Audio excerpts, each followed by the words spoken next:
তারা বলে এটা শুধুই একটা গেম, কিন্তু আমার কাছে কি আসলে জানেন, আমার জন্য এটা সেই জায়গা যেখানে ভয়কে আসলে আমি জয় করি। তখন আমি আর একটা সাধারণ ছেলে থাকি না, আমি হয়ে যাই যোদ্ধা। আসসালামু আলাইকুম এভরিওয়ান, আমি শহীদ ইসলাম কাব্য, বা আপনারা অনেকে আমাকে ইটস কাব্য নামে চিনেন।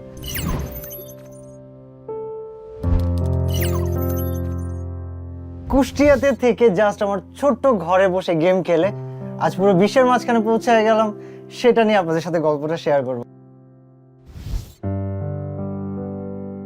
মানে আমার জাস্ট ফার্স্টে স্বপ্ন ছিল যে আমি একটা লাইভ স্ট্রিমার হব। আমার বার্থডে ছিল জানুয়ারি 13 তারিখে। আমি দোয়া করি যেন নেক্সট বছরের জানুয়ারি আসতে আসতে 10,000 সাবস্ক্রাইবার হয়। ভাবতে ভাবতে ভাই কোথায় 10,000, কোথায় 1,000, কোথায় 1 মিলিয়ন, কেমনে কি এখন 4 মিলিয়ন হয়ে গেছে। এই যে পিছনের শহরটা দেখতেছেন না, আজকে কেমন জানি সবাই আপন। বিষয়টা সবসময় এমন ছিল না। আত্মীয় স্বজন, নিজের আত্মীয় স্বজন এমন সব কথাবার্তা বলা শুরু করছে যে নিজের কিছু একটা করে ফেলি। ক্লোজ একটা মানুষ ছিলেন, এটা টিউশনে চাইতে গিয়েছিলাম, 1.5 বছর ঘুরাইছে 2,000 টাকার বেতনের টিউশনের জন্য।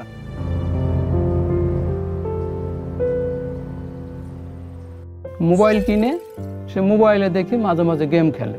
ইন্টারের রেজাল্টটা তার জিপিএ প্লাস হয় না। তার ডাক্তারি পড়ানোর আমাদের একটা স্বপ্ন ছিল, কিন্তু ও খুবই অনুরোধ করলো ওর আব্বুকে, বললো যে আব্বু আমার একবার সুযোগ দাও, একটু চেষ্টা করে দেখি, আমি যদি কিছু করতে পারি আপনি লেখাপড়ার পাশাপাশি, তাহলে কি সমস্যা হবে? তা ওর আব্বু বললো না। ওই সময় বাংলাদেশ থেকে অনেক ইউটিউবার বের হয়, ইন্ডিয়া থেকে অনেক ইউটিউবার বের হয়, এবং আমি যখন আসি ফ্রি ফায়ারে তখন অলরেডি অনেক মানুষ এস্টাবলিশড হয়ে গিয়েছে। বাট এই যে কেন আমার সাথে এগুলো হচ্ছে, কিভাবে ফিক্স হবে, এইসব ভাবতে ভাবতে আমার নিজের মধ্যে একটা মোটিভেশন কাজ করে যে না, দেরি হইলেও আমি এখনো পারবো। আমাদের কাছে মনে হয় যেন একটা লাকি, আমরা একটা ফ্রেন্ডকে উঠতে দেখছি।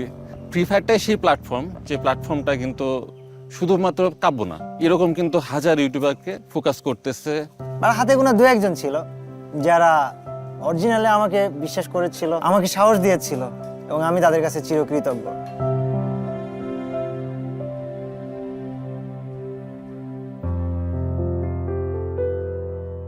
সৈকতের সাথে আমার দেখা হয়েছিল 2014 সালে।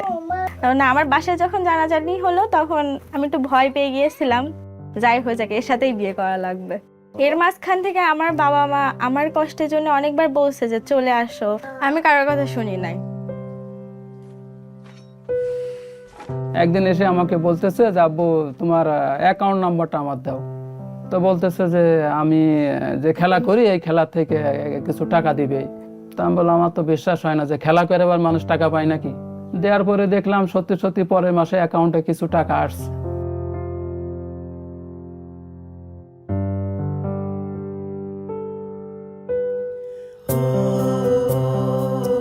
আমাকে চেনা না এখন, কিন্তু এখন দেখাচ্ছে আমি কাব্যর বাবা বললে আমাকে সবাই চেনে। ভাইয়ের চিন্তা ছিল যে এই গেমিং কমিউনিটি থাকার পাশাপাশি তার লাইফে বিজনেস করার খুবই ইচ্ছা ছিল। এই কাব্য মোবাইল শপ সে আমাকে তৈরি করে দিয়েছে। আর আমার কোনো বড় ভাই নাই, আমি পার্সোনালি তার বড় ভাই হিসাবেই দেখি।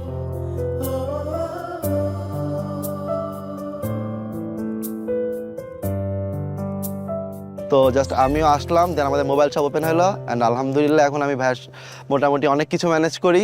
কাব্য মোবাইল শপ এটা জাস্ট কুষ্টিয়াতে এখন আছে, ঠিক আছে, যখন বাংলাদেশের 64 জেলায় যাবে, জাস্ট ইম্যাজিন আমাদের একটা দোকানে যদি 5 জন মানুষ কাজ করে, 64টা জেলায় কতগুলো মানুষের কর্মসংস্থান হবে। এই সব কিছু সম্ভব হয়েছে আমার প্যাশনকে ফলো করার মাধ্যমে, আমার গেমিংকে ফলো করার মাধ্যমে, and through gaming, through sports, through free fire, here I am on Kavya mobile shop. এই ফ্রি ফায়ার, একটা স্পেশাল থ্যাঙ্কস তো ফ্রি ফায়ারের জন্য অবশ্যই। So Garena, last time road to গ্লোরিতে আমরা বাংলাদেশের রানার্স আপ হওয়ার মাধ্যমে আমারও একটা অ্যাচিভমেন্ট হয়ে গেছে।